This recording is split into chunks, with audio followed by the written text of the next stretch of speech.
worst. I'm so sorry, everyone. This is literally, yes, I understand. It's Great Day of the Dead. What? Oh. You're very, I'm very sorry. He funny. was just there waiting for me to Sorry, play with him everyone. again. So. Oh my God, there's something wrong with you, and I love you so, so very much. Hello, we are live on YouTubing. Welcome to Walking in the Shadows with Juliet, Cryptid Women's Society, and Cryptid Women's Society. I am Lisa. I haven't changed my name yet. I'm Juliet. My Hi, apologies. everyone. How's it It going? How takes was time. everybody's Halloween? Oh my God, so good. So good. Mine was sucky. So you go and tell everybody your Halloween because mine was sucky. Oh, boo. Mine was really, really super fun. So the last time we jumped on here was Tuesday, just before, or Monday night for some American followers, just Yeah. before Halloween. Halloween for us fell on Friday, which was Yeah. like the best night ever. And so I had a little wee 4-year-old who dressed up as a police officer. And the best part was the costume I got him was from a country starting with C and ending with Inez. Oh. And the costume looked very much like the CCP. And so, and so he's walking around and he's going, "Mummy, I'm marching." And so he's marching and we just stood there cracking up laughing, going, "Oh my God, he literally looks like he's joined the army in another Military. country." Yeah, very, very funny because his costume was very, very straight and long, Yeah, yeah, it was like very cute. like the It was so military. cute. Very, very funny. So yeah, no, it was wonderful. I dressed up as a robber.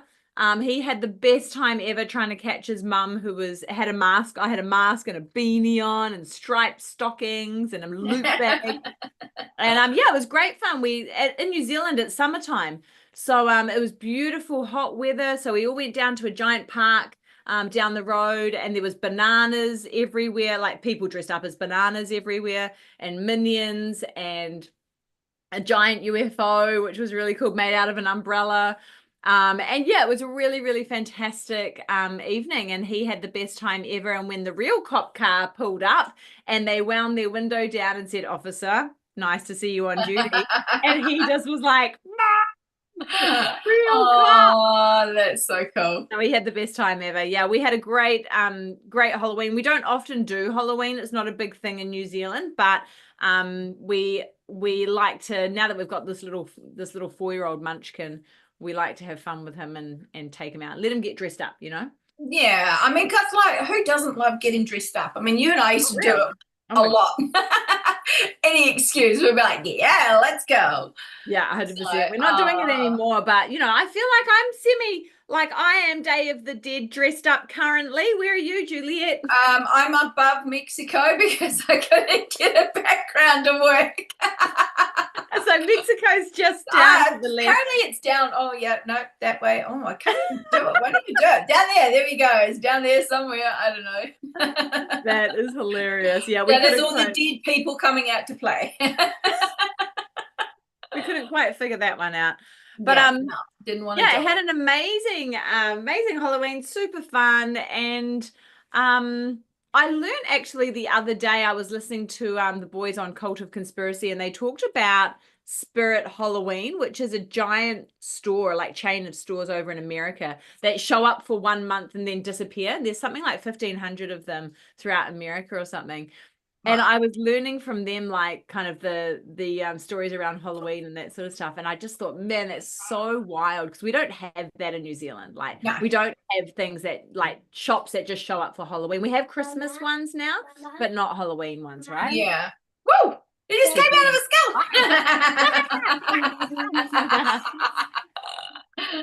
Oh, that's funny. Yeah, no, no, no. I remember like when I was over in Canada quite a few years back now, and coming across a Halloween like warehouse, and oh my God, it was so cool. We brought so much stuff in there. and then brought it back to New Zealand, and we brought the candy cane and all sorts of random stuff that we brought back from Canada. I found Oh it yeah. the Halloween warehouse that I found in Canada. It was insane. Oh my gosh, So yes. cool. Yes, yes, yes. Yeah, Because yeah, yeah. Americans and Canadians do it properly, I feel, Oh right? my God, yeah. Like, you know, gosh, like what's the big shop over in America called? Maybe some of our American followers can help us pop that in the comments. Like birthdays are us or parties are us or something like that. And there's like 4 different levels to this birthday shop or this party Oh shop. It's just wow. absolutely mental. I think I went there when I was in New York and I was just like, this is We've just got a few insane. here now. We do have like a few really big, kind of like the warehouse size, like party shops and stuff now. We just had a new one open up by Mm. us. We haven't gone into it yet. But yeah, it's a lot more popular kind of here because people go really like people go all out, even for like a 1-year-old birthday. Oh They'll yeah. they'll have a $30,000 birthday party. Just like, hey, it's for a 1-year-old that won't remember it, but okay. Yeah, so that's what some of the cultures in New Zealand do as well, especially the Filipino cultures. They like we went to a Filipino's first birthday party, gorgeous little munchkin, and oh my goodness, the amount of money that was dished out on this Yeah, party yeah, was absolutely phenomenal. Party bags that the kids were all taking home, and I was like, this is too much. Like, just spend like it's just yeah. not part of our culture of what we do. Yeah. And that's nothing against Yeah. it. It's just like we're just not used to it. It's just like, here you go, go get a sausage off the barbie and here's your ice cream cake. Yeah, be happy. Life is good. Play in the sand. But I Yeah. guess that's the same with, you know, Halloween and different cultures, but also Day of the Dead, right? The Day of the Yeah. Dead is Mexican, and man, it's just so celebrated. And I can't say that there's a lot of money spent on it, but potentially. What do Oh, there you? probably is. I mean, you look at the costumes and stuff, and like I've found something out about it, but I'm not kind of sure where to put it into the conversation. Oh, wow. Well, before you get into that, Yeah, Juliet, yeah. let's just quickly mention if you want to come and join us over at Cryptid Women's Society, this place right This here, hang out with us more often than what you hang out with us on YouTube or Instagram or Facebook.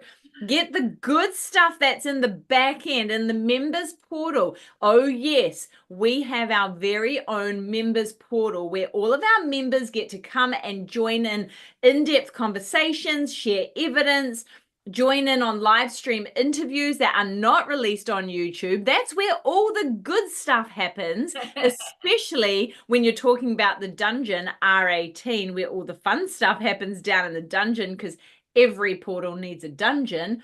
You have to come and be a member. And now is your chance. Now's the time to do it, because next Monday, Monday the 10th, and for our American friends, that would be Sunday the 9th, we are changing everything.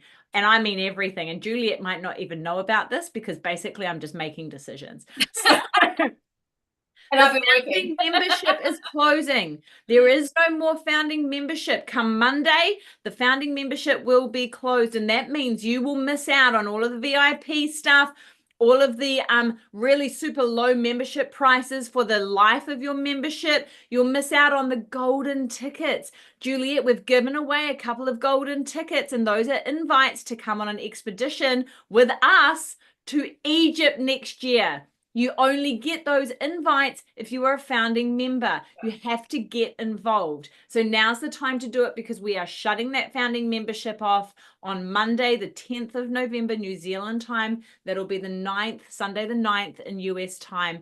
So get in there and do it now. The price will be going up, and you will miss out on all of the perks that all of our amazing founding members have already received. Seriously. Like Get in she's on it. good at doing the blurb. That's why I just leave it to her, because man, I'd be like, and we can do this maybe, and we can do this.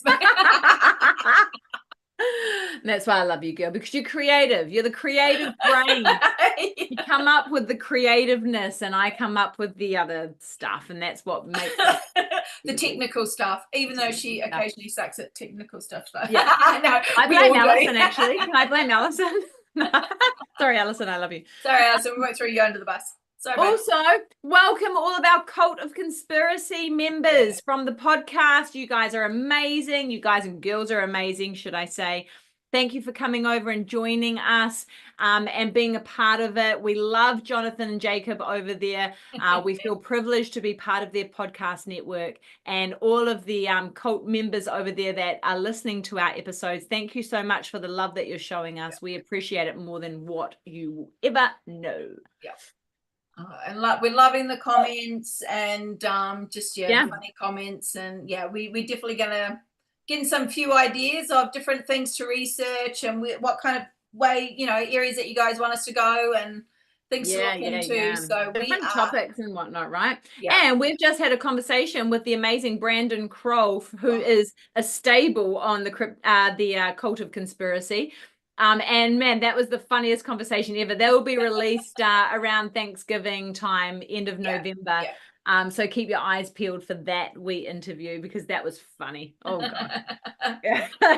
Got a bit wild. We talked about all sorts of things, and we introduced him to some new stuff that he had no idea about. Things he had no idea about, and he's quite excited about. He'll possibly be having nightmares about those ones for some time. Anyway, hey, Juliet. Oh, yes, Lisa. Introduce us to the Day of the Dead. Oh, the Day of the Dead. I'm excited about this. I'm really excited. I don't know much. I don't know much. I don't even want to try and say it's Dia de los Muertos. I don't know. I've tried practicing saying it, but it's just not working. Day of the Dead for me. Day of the Dead. I don't know what it is. I just can't get my tongue around it. So basically, it's a celebration, and it's about when the veil thins, and we hear this in many, many different cultures. Right through the Catholic Church, everyone. So you have these times when the veil thins and you can reach, those who have passed over. And Day of the Dead is like the celebration, and it's not a scary thing. This is where a lot of people go, oh, it's scary. It's not a scary thing. It's about being with your ancestors, being with your loved ones that have passed. And having conversations with them. Basically, there's like 3 different parts to the Day of the Dead. So it goes from October 31st to November 2nd. So we know October 31st as Halloween. So, but like for them, it's All Hallows Eve. So children create altars to entice the angelitos, which are the spirits of the dead children, to return, and they go door to door asking for calvaritas, which are like sugar skulls. So it's like a Halloween, but it's an emphasis on family and loved ones that have kind of passed, but that's kind of more special for the children and stuff. November 1st is All Saints Day. This mostly focuses on deceased children who are believed to return to this life, so they will return. All the graves are cleaned and decorated with candles. There's paper streamers, seasonal flowers, and marigolds. So the marigolds are like the flowers that are used mainly. So they're beautiful. They smell amazing. So there's a lot of stuff there for like the past children and stuff, which I found which I didn't know about, which I found like really, really interesting. And it's really a great beautiful way. Yeah. And then November 2nd is the All Souls Day. So this is classed as the true Day of the Dead Day, where families and loved ones gather at cemeteries. And so there's like different kind of parts of the culture do it different ways. There are part of them that will actually dig the bones up. So a loved one has passed, and they will basically bury them for 3 years. And then after that 3 years, so time to get the flesh. I know it's a bit of a morbid, but once the flesh is off, and then they can take the bones out, and then they spend that time cleaning the bones. Sure. And then every year they'll bring those bones back. And I think it's very similar in Samoan culture as well. They have a similar ceremony that they do this. Yeah, they do that in Samoa. They do it in a couple of the other islands, and they also do it in Indonesia as well, where they'll actually have their entire they'll bring the loved one back up, clean it all, and then set them up in a in an chair, altar. Yeah, yeah, and they'll have, they'll come and have talks with them and put their arm yeah, around, have photos and selfies and give them a yeah, cigarette, or whatever they used to do in their former life. They yeah. don't do that in Samoa. It's much more kind of pragmatic around, like, cleaning the bones and then putting them back together Back and in and all yeah, that sort and of leaving stuff, them. But yeah, and wrapping them. But yeah. yeah, interesting. I didn't realize that that was something that those people did with Day of the Dead. I didn't Yeah, realize they there's cleaned the certain bones. certain ones. So I've seen some like videos and stuff like that. So it all depends on where you are, kind of within within Mexico, and how you've been brought up with it. Yeah, sure. So there's different parts. Other ones will basically just go and they'll sit down by the gravesite all night, and basically, they'll have like a little celebration and talk to them. And so it's like it's this beautiful thing. It's reconnecting with Mm. those who have passed. And I said to Lisa, I was looking for specific stories. Are there stories, of these amazing things that have happened, of, having this supernatural connection on these days? But it kind of cheapens it more. Like there was more beautiful stories about how Mm. one, like she was a young woman, she was like in her 20s, and her best friend's father, like she kind of got, basically she had gone into town and basically got dumped, and so she had to walk home, and she was very scared. But her best friend's father, who had passed, actually walked with her on this night and walked home with her. And stories Mm. like that, which are just, which, you can see them as your guardian angel, your spirit angel, or whatever. But there's so many stories of people where they're sitting down, they're having conversations, they can feel them, they can see them. Mm. Yeah, so Which it's is just, lovely. It's a it's just total, beautiful. Yeah, yeah, and yeah, that's what we were talking about. It's totally almost opposite to what, like, Samhain was like yeah. in Ireland. It was very much like warding off the bad spirits. That's why they wore Mm, costumes, so that they wouldn't be attacked, or they yeah, didn't know, the bad spirits didn't know that they were human, all that sort of stuff. So there was a totally different kind of version, or honoring between them, yeah, and you see them as the same, right? Because yeah, the media proposes them to be the same sort of thing. The Day of the Dead, yeah, you get all dressed up and you do your skull makeup and you go through the cities and stuff. And I've never been a part of one of those festivals, but you see it on television, or yeah, yeah. whatever.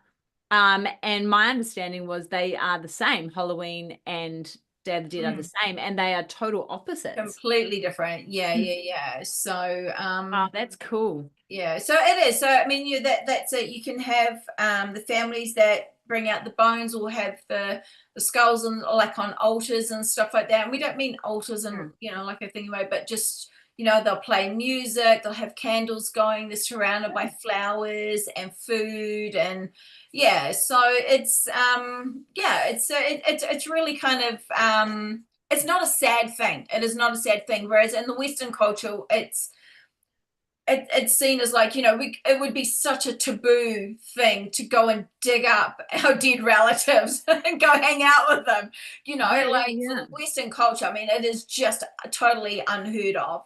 Yeah.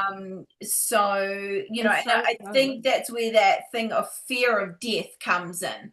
Yeah. And that is a really big thing in Western culture, isn't it? There's that real big fear of death Mm. and the afterlife, or there's nothing there, and and all this kind of Yeah. stuff. From So somewhere, we've got yeah, this whole idea that there is nothing more. nothing And all of there. the Yeah, ancient civilizations, like, because this celebration comes from, the Aztec people, yeah, essentially, yeah, right?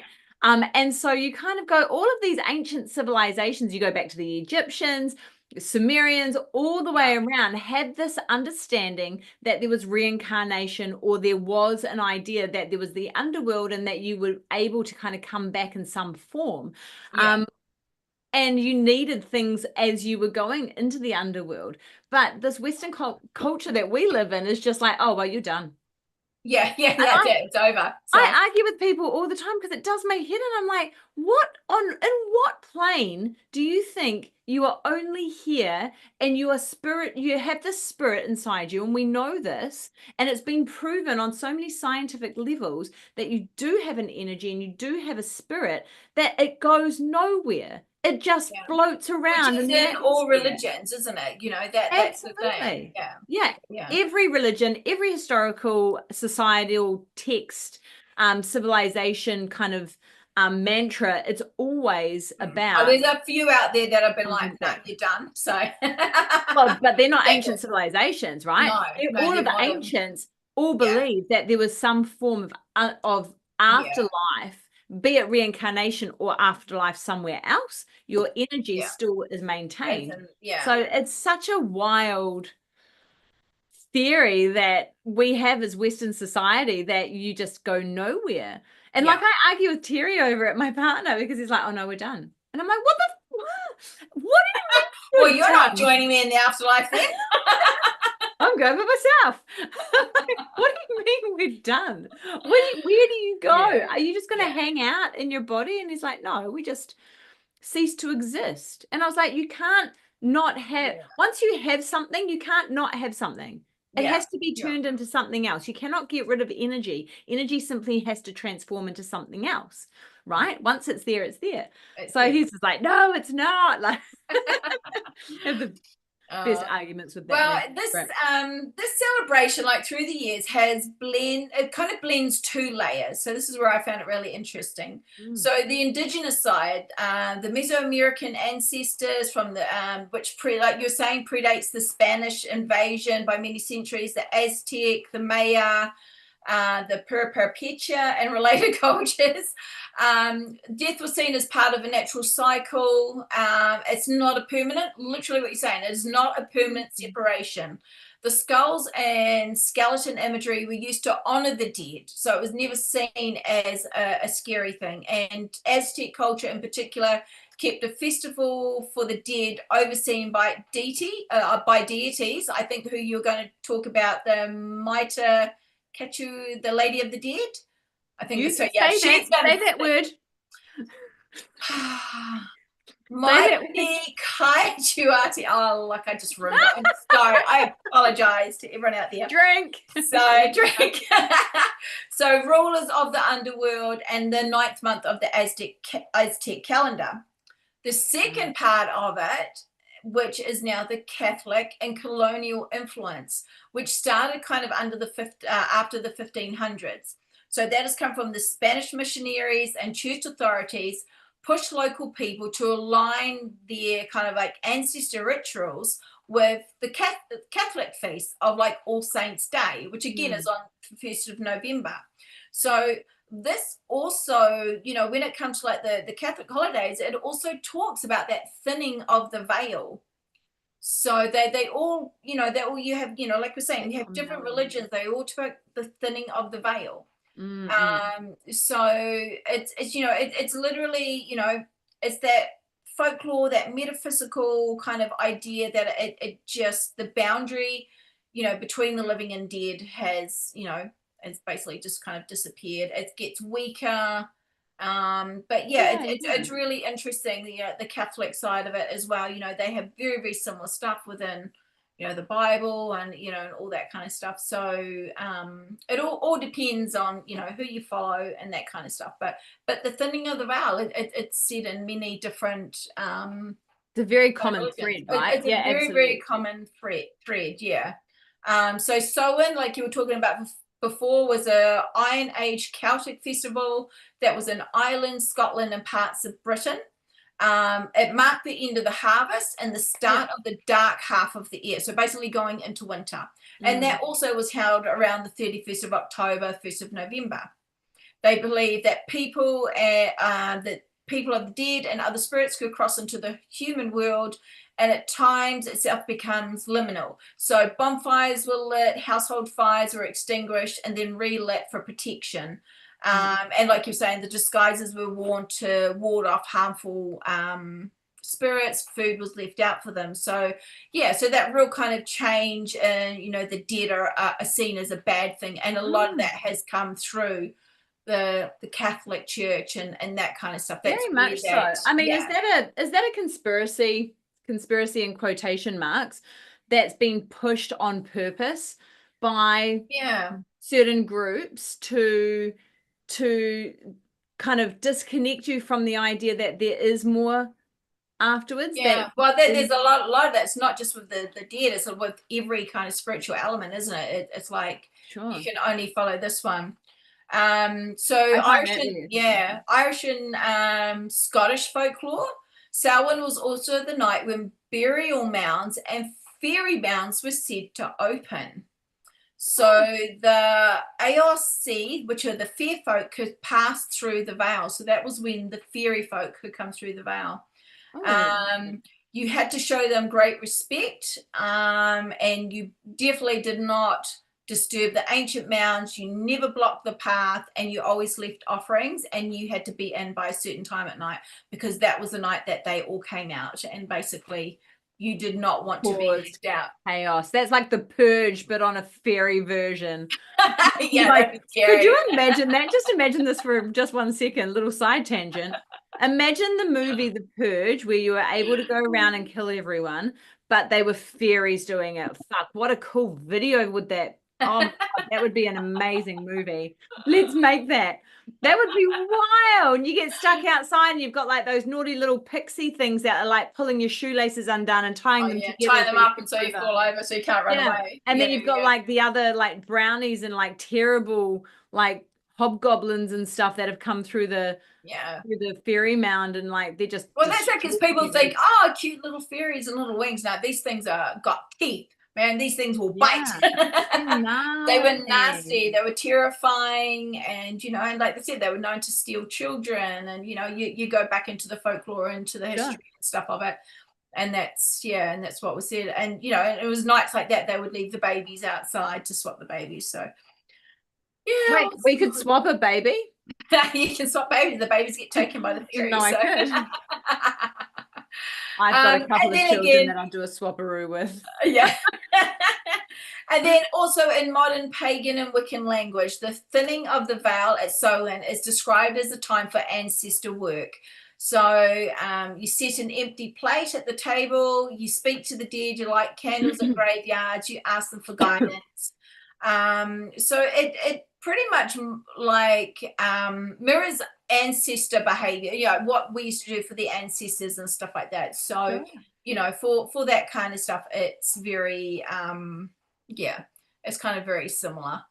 Yeah, that's Um, cool. That's special. That's mm, really special. And it's so yeah, interesting to know that I didn't realize that so many other cultures did the same sort of thing. yeah. It's literally That's so interesting. worldwide. That's the Yeah. crazy thing. We don't realize it. So, Our ancestors are really important, right? yeah, yeah. And like they're saying, like until a few decades ago, Day of the Dead was primarily practiced in Mexico and in regions with really strong indigenous and mestizo continuity, they're saying. It was after the late 20th century, the large Mexican and broader Latin American communities that kind of moved through into the States and that kind Yeah. of stuff really brought it forward. But the funny thing is that where it really took off, and this will kind of crack you up, is the cartoon. There was the cartoon, damn it, I had the bloody name in my head, where it was the little Mexican cartoon about the Day of the Dead. Oh my God, sorry, I've totally um She's mind blank. the cartoon. What was it called? Mind blanked. Coco. That's what it was Oh, called. sure. Sorry, Coco. So it is about a little boy called Miguel who accidentally transported into the land of the dead. So he's a musician and stuff, and he trans, and then he seeks help from his deceased family. It Yes, is that's such a right. cool, cute little movie. Yes. So, but what was really interesting is that when like people that had kind of immigrated from Mexico and stuff to America and stuff, it wasn't until that movie came out, and another movie I'll tell you about in a minute, that they started really celebrating the Day of the Dead again and started doing all that kind of stuff. So this little cartoon, or this little movie, basically started connecting people again with their ancestors and the celebrations and stuff. And so that's where it really kind of took off in America. Oh, wow. Yeah, but this one I found, this was a doozy, which I found really, really interesting.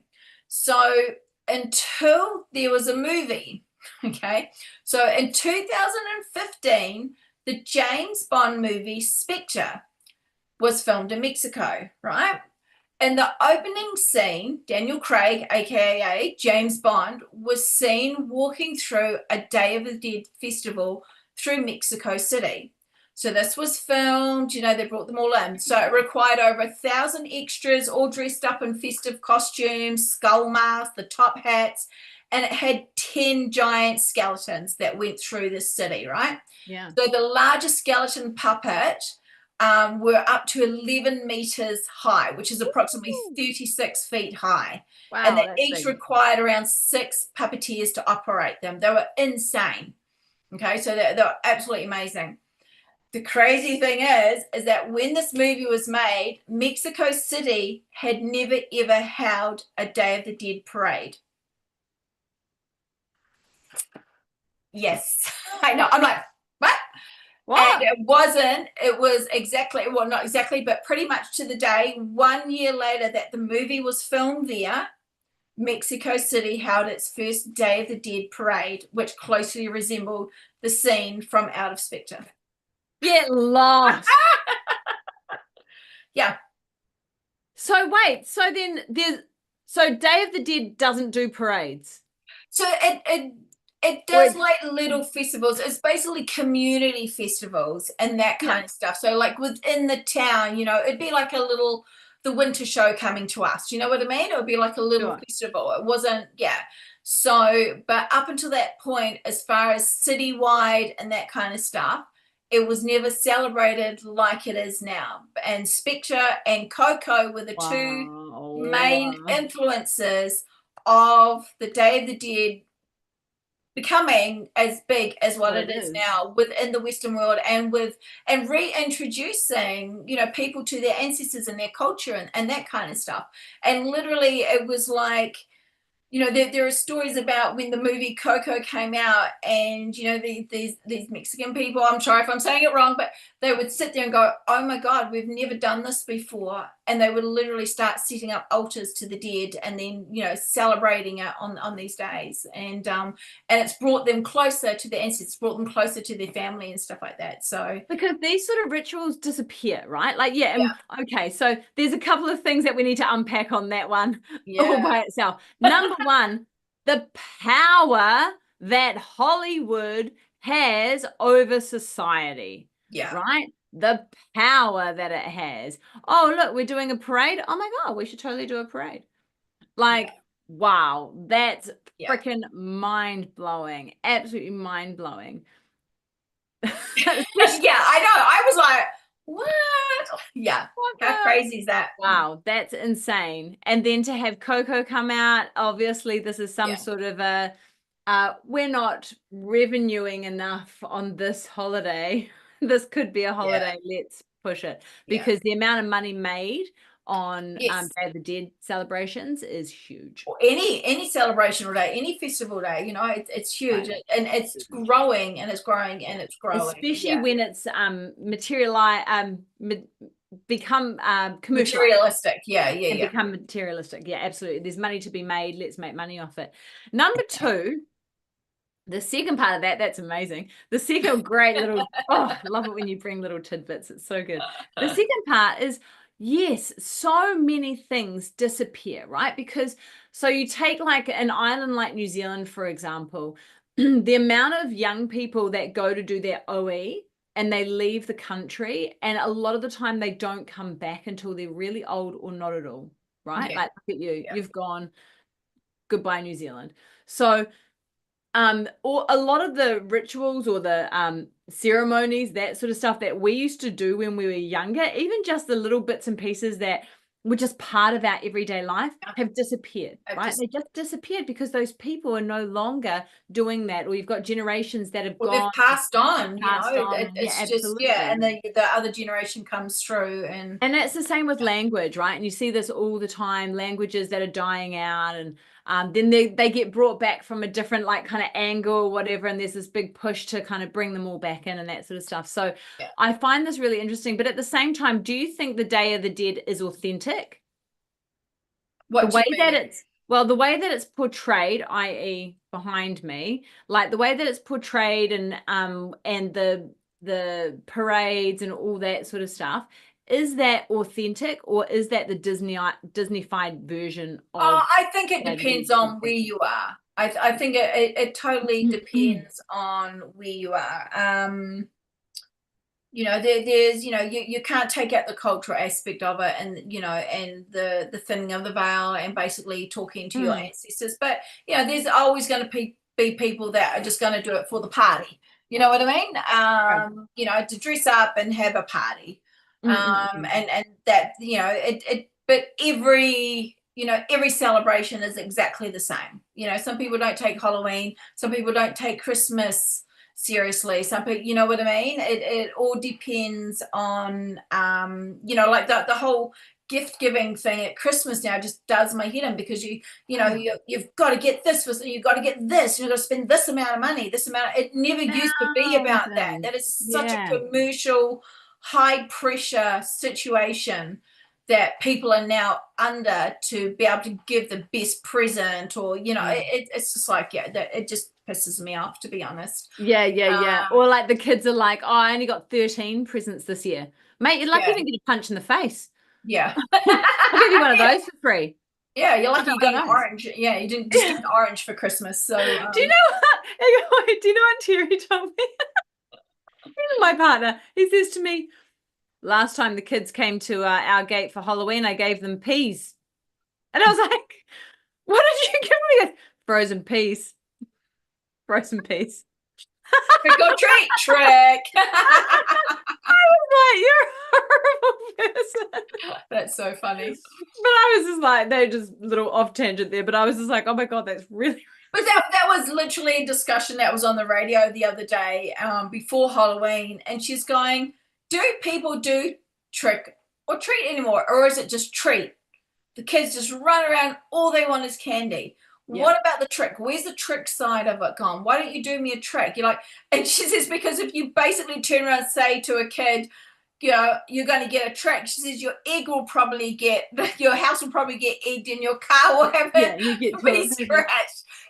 And that is literally what it's turned into. That these kids will just go around, and we saw kids with bags and bags of lollies. Like, I'm like, you don't need that much. Our guys hit a limit, and then we're like, that's it. Anything else we get, we give it away. We're just going to have a look. So it was, yeah, I mean, like, we didn't even get out until 7 o'clock that night. Like, I was working, I got stuck at work, and then dinner. So I didn't even dress up. Kids were dressed up. We just ate and left. Yeah, So, yeah. but No, there's well, that's cool houses around. I always made sure, like when we had our three teenagers with us, I always made sure they had a trick going on, Yeah. because somebody will ask you, right? Especially in New Zealand, somebody will say, "Oh yeah, give us a trick, bro." And so like Hunter was like, "I can do the caterpillar." Like, the caterpillar on the ground. And then like Arthur had like some sort of a weird finger trick. Yeah. And then Charlotte had a cool joke. And I was like, sweet, you got to have a trick in place, You gotta right? have a trick. Yeah. Nothing's for free in this world, man. Yeah, but it's just like, it just seems to be this greedy, I'm going to get as many lollies as possible. Yeah. It's kind of taken the fun. It could be quite different, in America. And it's very kind of, it's a lot more, seems to be a lot more fun over there. I don't know. Well, maybe it's just Australians. Sorry, Australia. Sorry, Australia. But yeah, so that's pretty much what I've got. It's just that, yeah. So I mean, that's it. But I just found the whole Daniel Craig thing, the whole festival thing, like, so interesting, that because in our mind we're going, this is a Mexican thing, there must be giant, because you think of festivals and all that kind of stuff when you go to Mexico, and you just presume that this stuff has been going on for years and years and years. Sure. But when it came to like Mexico City and that giant festival, no parade, nothing. There'd been nothing like that. So they must be doing parades now then, right? Oh, yearly. Yeah, they have a big parade now. Yeah. Oh, wow. Yeah. And it's just growing and growing and growing. And other places around the world now are also, Yeah, they do Yeah, these sure. giant parades. Well, you look at like Krampus and stuff like that at Christmas time, right? Mm. The Krampus parades, like that has started growing throughout like Europe now. Lots of different places and even places in the States do a Krampus. I want to go for a Krampus stuff, Christmas. right? It looks terrifying but fun all at the same time. They don't like it. That's scary. They don't like it. I don't like the scary stuff. I'm a bit of a pussy when it comes to scary stuff. Juliet's the scary one. I don't like it. Well, so I've got a couple of things that I wanted to introduce you to, and I'm not going to say the Aztec names / Mexican Why names not? because Why I not? will. I had to. It's got an X at the start. And I don't know what that sounds like. Silent for exhilarating. So I'm not going to do that. I'm not going to butcher, but I am going to tell you a couple of different types of kind of animals and underworld connections to different civilizations, because that's kind of where I went. I was like, okay, cool. So what are the really important parts that I need to know about the Day of the Dead? And then how does this connect to other civilizations around the world? Because I was like, there's got to be connections because there always is, right? Yeah. There's always those same sort of deities and sort of creatures or entities that we were talking about. So my first story is the dog on the altar. Ooh. And basically, he's a guide. So they say that when a person dies, their journey doesn't end, it just changes direction. In ancient Mexico, the Aztecs believed the soul set out on a long and difficult voyage to the land of the dead. Mictlan. That's not how you say it. And drink. Sorry, everyone. Oh, honestly, guys, if we had to do these at night, we would be drinking. Oh, yeah. And it would possibly be better. It'd probably be better.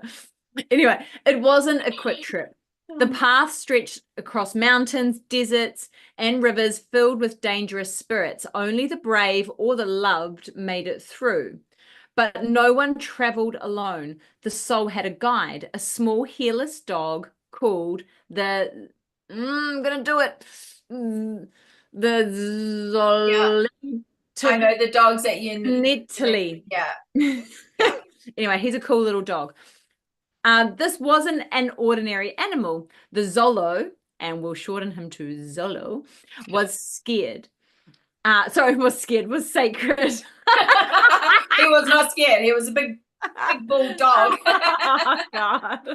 Drink. I need one. Oh, by the way, I haven't had coffee for 2 weeks, so this is why it's all going a little bit pear-shaped. So this is the new me. Do you like me? I'm gonna go have coffee. I'm gonna go have coffee.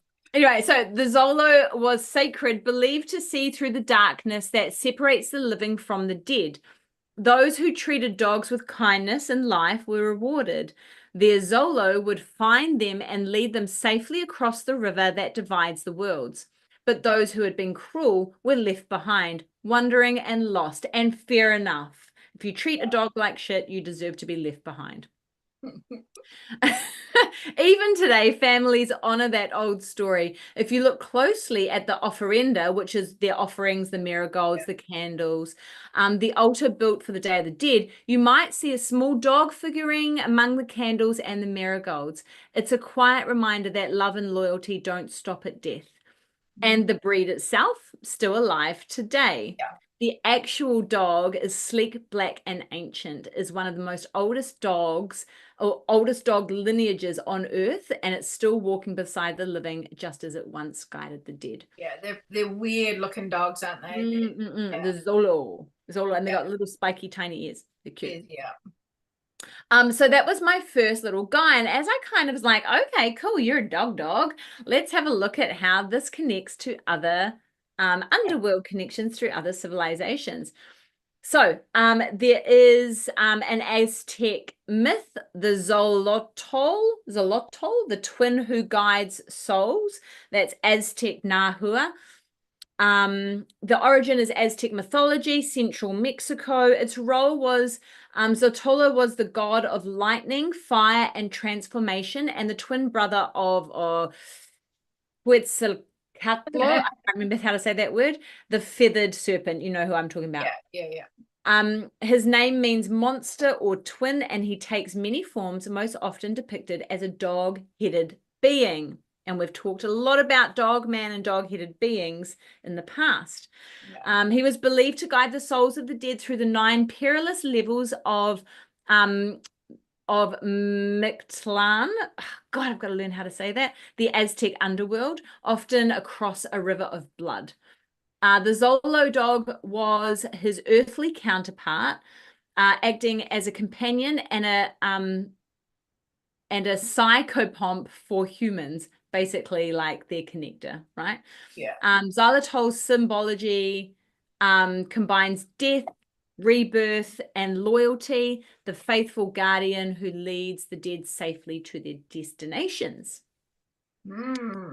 Very good. That's the real connection between this Zolo dog. Okay, so then let's go a little bit further. And obviously we need to go to Egypt because that's where our expedition is next year. But also one of the most famous underworld heads is Anubis, right? Yes. The jackal god of the dead. So his origin is ancient Egypt, obviously, very, very ancient Egypt.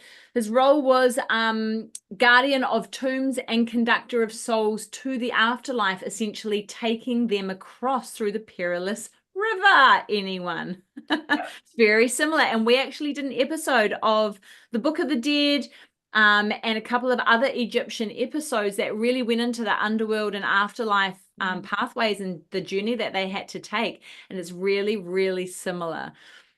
He presides over mummification and the weighing of the heart ceremony to decide whether or not you're pure enough to reach the field of the reeds and continue on your journey. Like xylitol, oh my God, not xylitol because that's a weight loss drug, I think.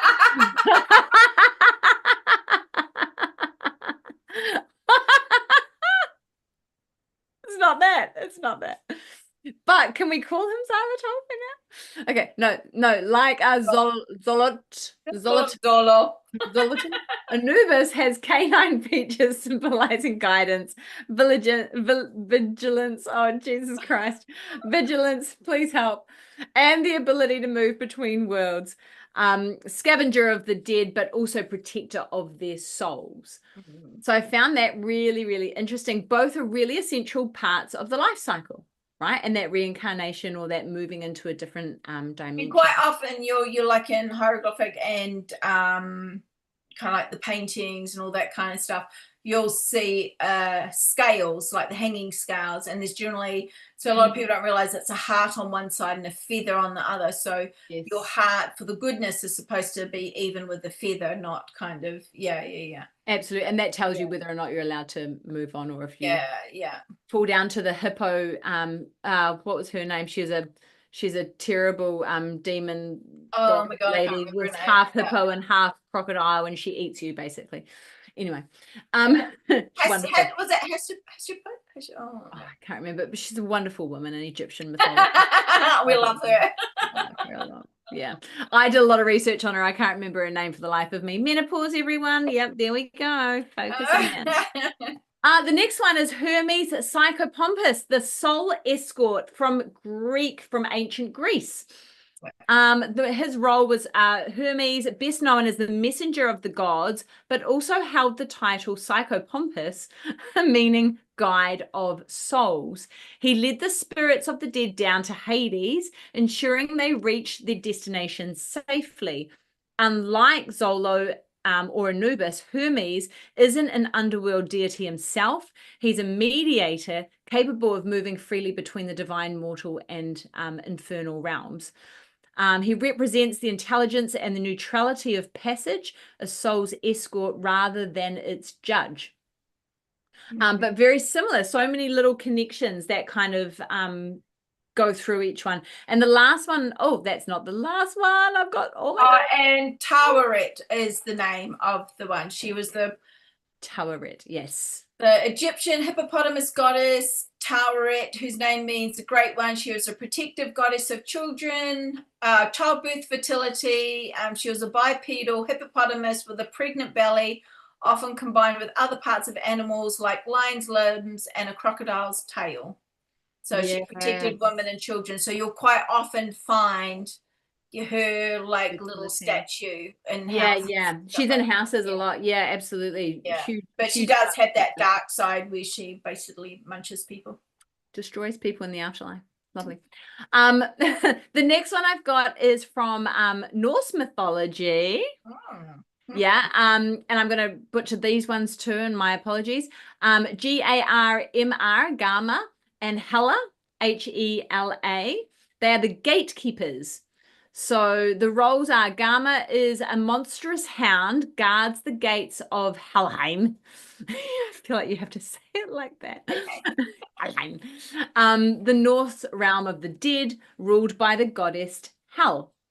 Though more menacing than the loyal Zolo, obviously, Gama represents the same concept, a canine guardian at the boundary between life and death. Mm. Hell, half living and half dead, governs the peaceful dead, those who die of age or sickness, but not battle. So I thought that was quite an interesting connection there as well. And then the last one, I've got a couple of other ones.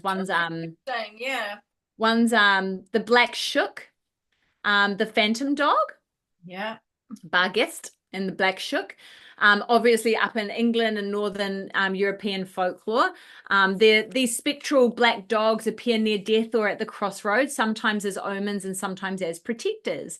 The Barghest of Yorkshire and the Black Shook of East Anglia were said to escort souls or warn of impending death.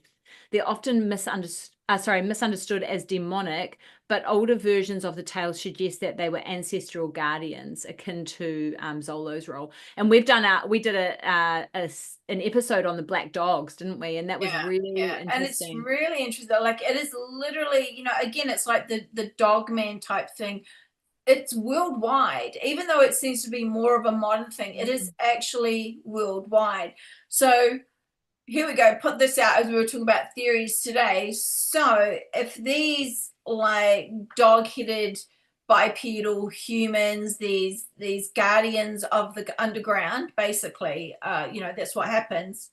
Why there's so many dogmen being seen now? Why are they being shown? Is it for the same reason? Just get everyone like going, Oh my God, death is coming. it's coming, or are we already here? Well, that's it. So there are bad omens in some sides, but on the other sides, they're guardians The guardians.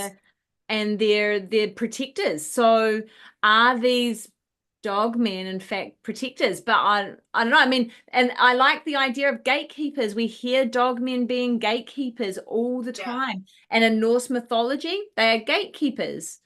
they're gatekeepers. But So are they gatekeepers for us, or are they gatekeepers for something else now? That's the sure, problem. What are sure. they waiting for? And we had this discussion today, and it was about portals being open and things coming through, and the portals not being able to be closed. And are these the dogmen that are being seen around, are they here as guardians for those who are coming through? So just to put it out there. Oh, so many theories. So many theories. Oh, so many theories. But we definitely know that stuff is happening, right? Yeah. The wheels are turning, things are happening. Doesn't matter what your belief system is. I think we can all agree that things are shifting, right? The waves are moving a little bit. And that's not a fun thing to be in, because quite often you wake up and feel like absolute crap for no reason. And it's that energetical shift that you have to kind of work through. And on the same side as that, you kind of go, okay, and is there some sort of an energetical shift, but a spiritual shift where there's more demonic kind of entities and that negative vibration, or more positive? And I know I wake up on days that I'm just like, wow, I feel so damn good today. Like life is awesome and everything starts falling into alignment and you feel really super positive and you just bang into the right people and life is amazing. And then there's other days that you just go, oh my God, this is just It's everyone draining. It feels like it's horrible. draining, isn't Yeah, it? Yeah. absolutely. Yeah. And Yeah. that's an energetical thing, but I think it's also a spiritual thing with kind of what the prophecies look like and all that sort of other stuff going on. And yeah, exactly what you say. And it's literally, it doesn't matter who you speak to, everybody is saying the same thing, whether it's from a religious perspective, a scientific perspective, or just people who don't believe in this kind of stuff.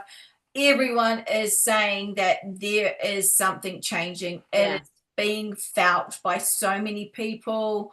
It's really interesting. So Yeah. And then you look at like the thinning of the veil, and so many more people having experiences and seeing yeah, cryptids and seeing paranormal things and UFOs and all of this other stuff. And so, yeah, you then have to go, okay, the thinning of the veil is definitely yeah. getting thinner. And a lot of Um, white animals. Have you seen this? So the yeah. other day there was the white lynx that was seen, and that thing It- is just like yeah. freaky. There was just stuff like that. There Yeah. have been white buffalo, there have been white deer seen, there have been White platypus. Did you see white that one? platypus, white crocodiles, white, and Mm, that there are all kind of like these omens from like all of these kind of all saying that these white creatures, these spiritual creatures, will come through as being white. And there's just so if you haven't seen the lynx one, it's really, it amazing. just looked like, it almost looked like it was some, like I didn't realize if it was like real or what Yeah. at first, and I was like, oh my god, then you actually see the video, like, oh my god, it's actually a real lynx, and it Mm. really does just look like some ancient like being, doesn't it? It's so Harry Potter. It's It is so Harry very Potter. Harry Potter. It is very Harry Potter. Yeah. I'm just like, It's yeah, pretty wild. There's so many discoveries. I put the word discoveries in yeah. quotation marks because all of the indigenous folk know that they've always been around, but us Westerners are like, oh, we found something. Ha And they're like, losers. no. Yeah, and they're like, oh, losers. A white Um, whale. Look at the white whale around New Zealand. The white, yeah, yeah, and the like, dolphin. wow, yeah. If you actually look into it, all these white animals are like just popping up, popping up, popping up. So it's Yeah, that would be a very, very interesting topic to cover. Maybe we should topic. Maybe we should topic we that. should topic Maybe that. we should cover that. We should topic that, and we should probably do it soon because it's very point now. So By yeah, animals and prophecies. yeah. Ooh, that's interesting. Okay, so Mm. my next story, or my next kind of part of the Day of the Dead celebrations, is the La Llorona, the weeping woman. Have you heard of her before? I La have, Llorona. yeah, later on. Oh, she's lovely and scary, and I've got a couple of All at the pictures same I actually time. want to show you. Yeah, she's freaking petrifying, to be honest. Let me just show you a couple of these ones. Oh, do I even have it? Oh my God, I downloaded the wrong one. What an idiot. Uh-oh. Anyway, sorry. So this is a picture of Day of the Dead and Yeah, her beautiful marigolds and her beautiful makeup. that's so cool. That's so How cool. beautiful is that, right? How many hours would that have taken? Mm. That's it. Beautiful festival. So much fun. And this is obviously like one of the parades that you were talking about, right? Yeah, that's Yeah. true. So skeletons and super like lots of colors and marigolds everywhere. And marigolds have very deep spiritual meaning as well. Yeah, Um, yeah, so much fun. So much fun. And I do feel like we should probably go over there at some point for one of these yeah, festivals. yeah. So this is another picture of people holding candles with their Mm. faces made up and celebrating their ancestors. Um, and so I just wanted to find you a picture of her and I bloody lost it. So anyway, you can imagine. Just do some imagining while I read this through, I'll do okay? some imagining. All right, do some imagining. The La Llorona. If you've ever heard a woman's cry drift across still water at night, you'll understand why this story has lasted for centuries. Her name is La Llorona, the weeping woman. There are countless versions, but all in the same way, with her searching for the children she can never find. One story, and there are bucket loads of stories, and Yeah. I've got a couple of encounters and stuff like Did you that. drown them to start with? That's one of them. Maybe. One story tells us that she was once a beautiful woman betrayed by a man she loved. Of course, these men drive us to do this. They drive us crazy. Drive us. In her grief and rage, she drowned her children. And when she realized what she had done, she followed them into the water. But when her soul reached the afterlife, the gates were closed. She was told she could not enter until she found the children she'd lost. So she wanders along rivers, lakes, and canals, her white dress glowing faintly in the dark. She cries, I miss here, no Mexican. It carries for miles, thin as wind, sharp as sorrow. The story changed over time, but its roots run deep. Long before the Spanish came, the Aztecs told of Chihuahua. That is not how you say it either, and I'm so sorry for butchering these. A goddess who appeared weeping for her people. I've actually heard this story numerous times as well. Yeah. Mourning the children she knew would die in the wars to come. When colonialization arrived, those two stories merged, and the goddess and the grieving mother became one. And it's really interesting because one of the famous Aztec temples that you can go to, she has been seen there on several occasions. Yeah. They see her and she just stands there in her white dress. And And it's interesting because La Llorona is seen all over the world, right? The lady in white looking for her children. Like Hatman, isn't it? Then you've got the lady in white. It's like, very, I mean, she's like the lady in white seen in New Zealand. There's stories in Tongariro and that sort of stuff. Yeah, so really interesting. So La Llorona is not just a ghost, she's memory made sound. She reminds us that love and pain outlast the body, that emotion itself can echo between worlds. And on the nights of Dia de los Muertos, we need some tequila shots for this. Oh God, I'm so sorry to all of our friends, including like I just had a really good conversation with Trebles Garcia, and he is obviously Mexican, and I am just fucking or Puerto Rican. He could be destroying it. I'm really sorry. So when candles line the riverbanks and the air feels heavier than usual, people still say that they can hear her. Not as a threat, but as a warning. Do not forget the dead. Do not let their names fall silent, because when you stop remembering, that's when she cries the loudest. So do you want some personal accounts? Sure. Okay, so. Is this of this meeting?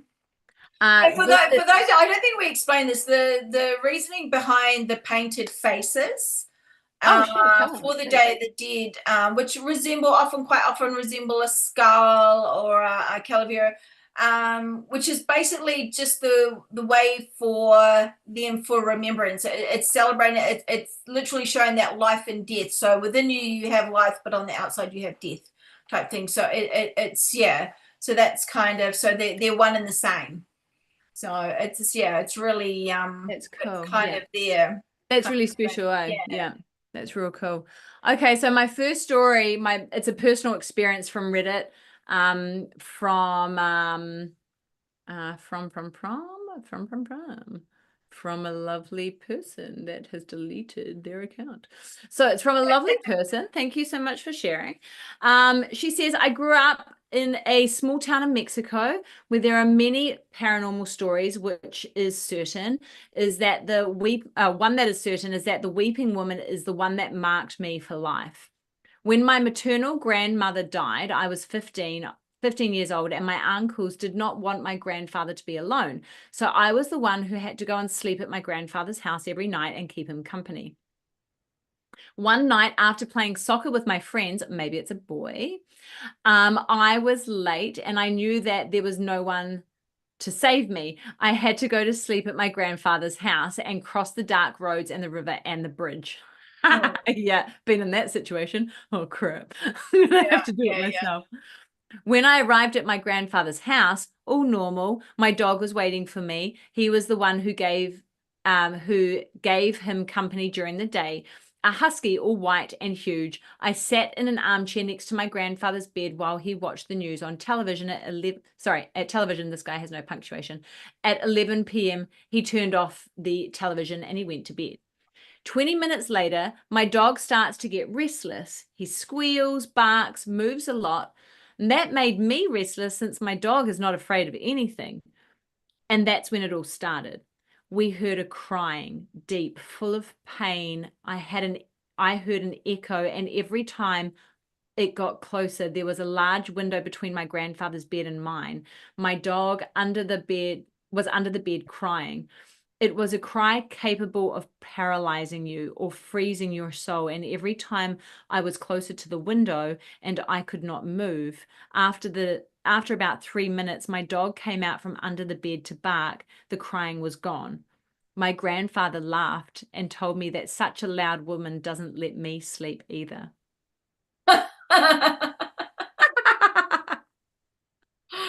Wow. Yeah, so it turns out that that lady's been around for a while, traumatizing granddad. Ex-girlfriend. Quite possibly. Yeah. So yeah, crazy, eh? I was like, oh, that's cool. So there's no punctuation on that one. My next one, are you ready for my next one? I'm ready. Are you ready? So okay. So this is from Front Assistant 7181. Thanks for sharing, man. We appreciate it. My encounters with the La Llorona. I wanted to tell you guys this experience I have because I felt it was time to face my fears. And isn't this like, that's such a good opening because that is so what most people feel. Like, this scared the living crap out of me, and now it's time to face my fears. Okay, So I'm going to share it with someone. Yeah, totally. Okay, so and in brackets Japanese, was 3 and 7 and 14 when this happened. So 3 events. I moved to the US when I was 2.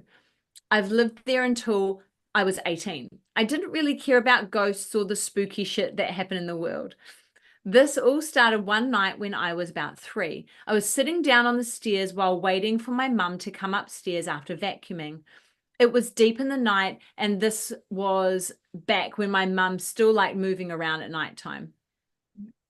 I was getting a bit impatient, so I called for my mum. I heard no answer. I called again. Still no answer. I then went downstairs and sat on the steps and squealed for my mother. I then saw a woman in white with long black hair. I can't describe her face quite easily, but I can assure you that her face had a sad look on it. Sorrowful, is how I can put it. I felt a pang of sympathy, but that sympathy would be gone because she reached her hands to try and abduct me. I felt heavy, rigid, and I couldn't move. I remember I started screaming, crying, and telling her to get away because she was not my mother. I then woke up in my bed. I was confused because I thought I was abducted by the scary lady. I thought I wouldn't see her again, but I was wrong. Very wrong.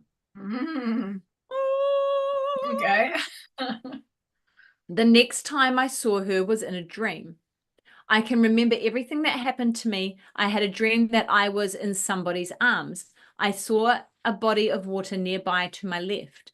When I looked to the right of me, good God, I saw that lady holding me. I felt the same feelings that I felt 4 years prior to the dream I had. She then plunged me into the water, suffocating me. I felt I was going to drown, and it was all too late. I then woke up sweaty, scared, and glad to have another day to live. After this, I started to see spirits, and this happened when I went to Cancun with my family for Thanksgiving break. Poor guy. The third time I saw her was approximately 5 years ago. I was researching her because I felt that if I wanted to face my fears, I had to research them and analyze them. It was on April the 15th. I got out of the bath, I texted my girlfriend quick, and then got into bed. Pardon me. I then heard a bunch of dogs barking. Me, hearing those dogs, quickly came to the conclusion something really spooked Something really spooky was near. My cats were also fighting. I just thought to myself, oh, damn, I guess somebody is here for my ass. And if my cats are fighting, my dogs are barking, you know who is near. I God. just said to myself, fuck it, I'm going to go to sleep. And then I went to sleep. Suddenly, I woke up at 2 a.m. for no reason.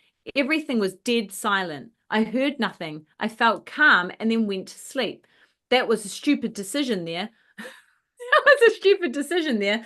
Past me. Thanks to your stupid decision, I'm traumatized now.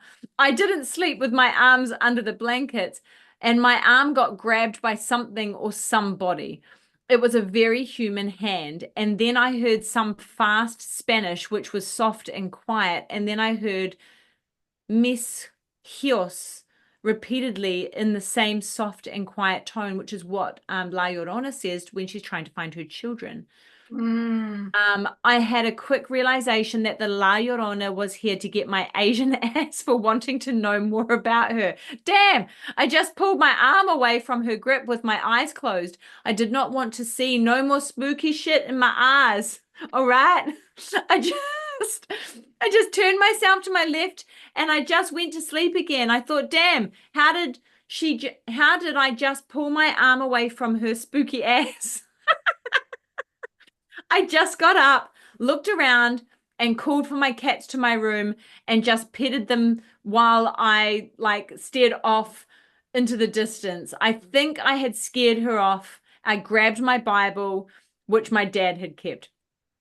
I don't know what the hell I was thinking, but I just recited the lines and then I looked up and then she was gone. Yeah. He said, that's the last time I saw her. I don't want her to appear in front of me again. Please freaking help me, basically. Fuck. Interesting. Poor guy. Yeah. Poor dude. Yeah. So crazy, right? Like La Llorona is very intense.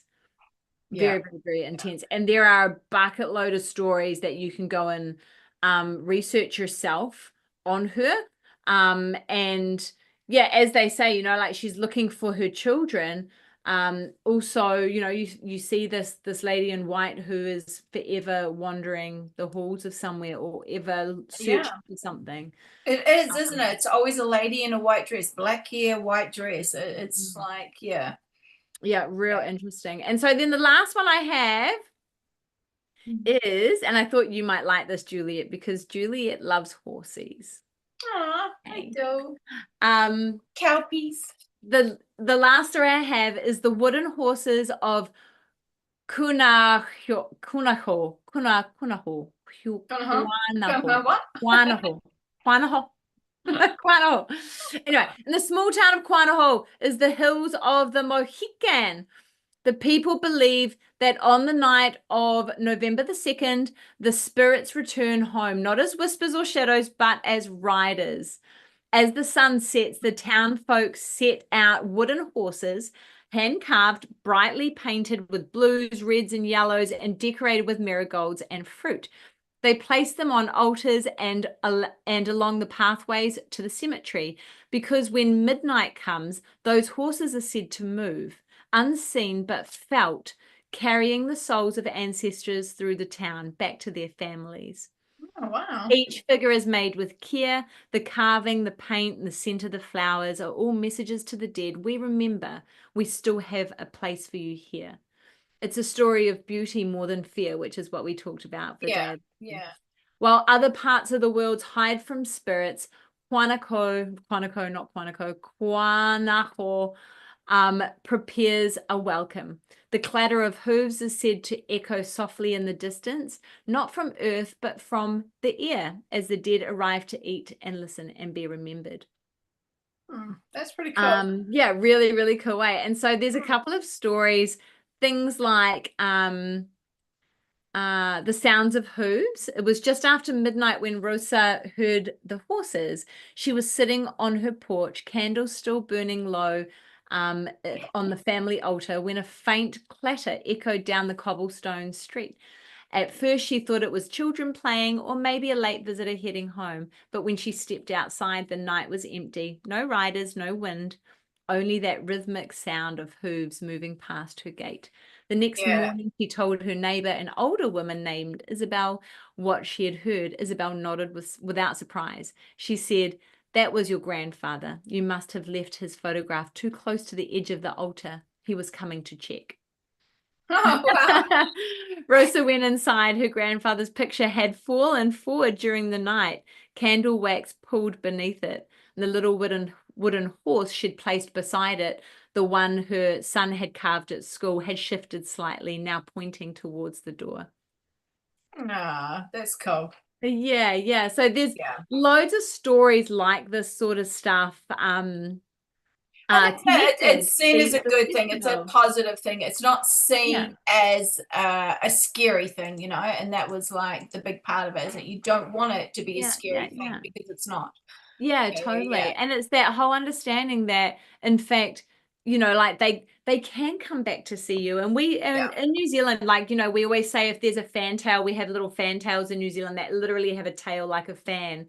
And they're indigenous, native to New Zealand. You can't find them anywhere else in the world. And they're so naughty and so cheeky and really bloody cute. But if they fly into your house, that means that somebody's about to pass away, somebody's Right. leaving. Yeah, it's always been that. Yeah. Yeah. There's a similar bird here, but different coloring and Yeah, stuff like different that. So colorings. Yeah, they're yeah. really cute. So But yeah, yeah, and it's there's like little things like that, right? That you go, and we always say if you see butterflies, if a butterfly comes and land on you, then you know that that's one of your ancestors coming to say hello. Or if birds come and sit really close to you, and yeah. that sort of stuff, like really strangely, then that's your ancestors or people coming back to see you. So why have we got this whole kind of scared of death or scared of talking to the other side or spirits or whatever, right? Yeah, It doesn't make yeah. sense. No, my I cat much freaked prefer, out the door. yeah, and like cat wants to come and say hello. I much rather prefer this sort of perception, right? This sort of Yeah, understanding that in fact our ancestors are always here. They can always come back, and there's a certain time that you can talk to can do them it. or you can connect. Yeah, Yeah, yeah. beautiful way. So I was like, horsies. The beautiful horse. Saucies. Nay, nay. Yeah, And yeah, so you've got the La Llorona on one side, and then you've got these, horses on the other, and the Zolo dogs protecting you and guiding you and that sort of stuff that literally kind of flows through so many old ancient civilizations and yeah, cultures. And I find that really fascinating because right? If these cultures were not seafaring and they weren't traveling the world and meeting other cultures, how do they all have the same principles? yeah, yeah, How? Same deities, same principles, same underworld. How? yeah. They didn't have the internet back then. Maybe they did and they took it Maybe they away. did. Maybe they did. Maybe they Yeah, did. it's cool. But No, yeah, it's, very, very yeah, cool. it's Loved cool. it. Yeah, I definitely think we need to do a Day of the Dead festival. I think that would be pretty cool Oh, that'd be so going over much there. fun. Yeah, Yeah, I yeah, would yeah. love that. I would love that. That would be really, really cool. And even just like a little, we'll just do a Cryptid Women's Society one. Walk down the road. Be great. Hey, what are we talking about next week, Miss Juliet? I have no idea. What are we speaking about, Lisa? Next week we are talking lost lands, Oh, in Lost Land. specifically Atlantis. Oh, Atlantis. I love Oh, Atlantis. lovey, lovey. And I love like kind of we touch on Atlantis a couple of times now, but as technology has changed and like kind of moved forward, there's so many cool new things and theories and that sort of stuff and discoveries to Yeah. kind of point us in a different direction. So next week we are talking about Atlantis. We will be on time next week. An hour earlier because we don't have any interviews. Normally what we do is if we have an interview prior, then we just push this one back up a little bit. So thank you everyone for sticking in that with us. We'll be normal time, 12 p.m. NZDT, and I think it's about 7 p.m. Eastern Standard or 6 p.m. Eastern Standard. I'll post that up into the community here on YouTube. And remember, the founding membership is closing. It closes on Monday, the 10th of November, which is this Monday coming. You will no longer be able to get that amazing opportunity to join the founding membership at Cryptid Women's Society for only $25 a month. My God, it's like $5 a week, bro. Get involved. Coffees cost more than that. 100%. Get involved now because the price tag is going to go skyrocketing high. There will always be opportunities for you beautiful women to join us. Skyrocketing. It's the background. Matches my background. And we love you all very, very much. And we love the support. And we just want you to all come and be part of our amazing little community. And you do that by sharing YouTube, by giving us a 5-star rating, whatever the hell that looks like, by engaging with us, by texting, by subscribing. Oh God, you know how it works. Sharing all of that sort of stuff. We love you all for doing that amazing stuff for us because that's what keeps us going. And without you doing that, well, we disappear off the face of the earth and Julia ends up in the space. Yeah. Ends up in space. I'll be the first person on the moon. Stop it, NASA. Stop it. Thank you, everyone, for joining us. Mira, it was lovely to see you here today. Thank you for commenting and getting involved. We love that. I hope you enjoyed the conversation. And we will see you back here next week. If you've got any topics that you want us to cover, drop us a little DM or a comment. Or you want to come and talk about a topic with us. Anybody want to come and discuss Atlantis with us? Ooh. Get in here. Get in here. I can't wait. I'm excited. I'm going to get a new picture for Atlantis. Yeah, I will have my new laptop going. So. Julia, you were amazing. Is there anything you'd like to leave the amazing members with right now? No, not really. Yeah, no. No, everyone just have look after yourselves. I hope you all had a good Halloween. We look forward to talking about Atlantis and come join us and come hang out with us. And honestly, just DM us and go, hey, girls, I want to have a chat. Boys or girls, you can come have a chat with us. And, you know, maybe we could do it at night so we can actually have a drink. That'll be fun. Or come join us for Dungeon Talk with wine. Doesn't matter what time it is. You can have a glass of wine.